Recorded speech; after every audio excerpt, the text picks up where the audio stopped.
A new report by a human rights group claims that despite a 4-month coronavirus lockdown, Christians in India are facing an uptick in religiously motivated persecution.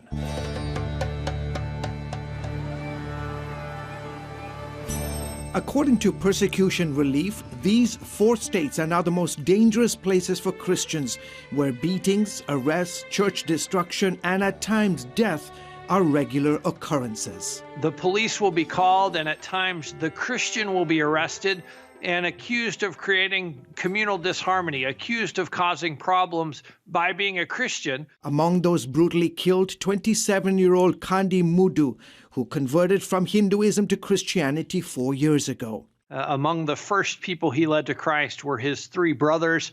That started the pressure in his village. On June 7th, half a dozen radical Hindu men armed with sharp weapons and homemade guns dragged Mudu out of his home, severely beat him, then slit his throat. And even when the Hindu mob came to get him, and knowing that his life could be about to end, the last thing he said to his wife as he was led away was, "Honey, I want you to stay strong in your faith. Even if they kill me, you remain firm in your faith in Christ." Persecution Relief says Mudu's case was among 293 incidents of anti-Christian persecution in just the first 6 months of this year, a 40% jump compared to the same time last year. Seeing the ways in which attacks on those communities have continued has been part of the reason why we see the concern raised by Open Doors and by many across the world in terms of what's happening for religious freedom in India. Over the past 7 years, India has gone from number 31 to number 10 on Open Doors' World Watch list of the most dangerous places in the world to be a Christian. The majority of attacks happening under the Hindu-led BJP government of Narendra Modi. Modi's party is accused of trying to turn India into a Hindu nation. As Prime Minister Modi was re-elected last year, he promised to make India more Hindu. They believe that India is a Hindu nation, literally the soil is Hindu soil, and if you want to live there, you should be a Hindu.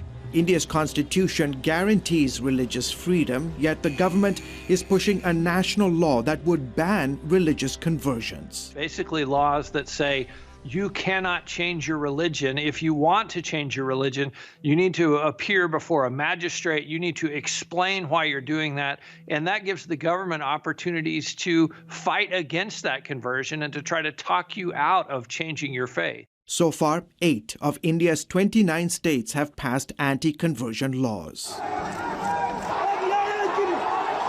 And it's not just Christians. Muslims are also coming under pressure. We see a number of efforts that have been undertaken that particularly target Muslims, including last year the passage of a Citizenship Amendment Act, which made it a lot easier for everyone other than Muslims to try and obtain a path to citizenship.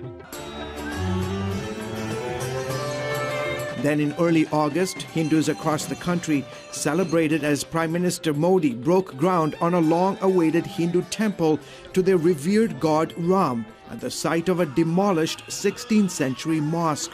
In 1992, Hindu radicals destroyed the mosque, sparking massive Hindu-Muslim violence. For more than 7 decades, India has been held together by its secular constitution, rich culture, and pluralistic values.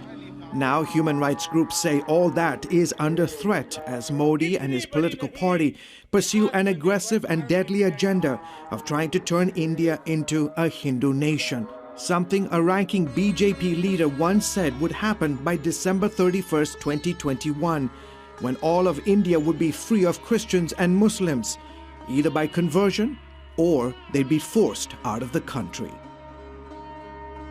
George Thomas, CBN News.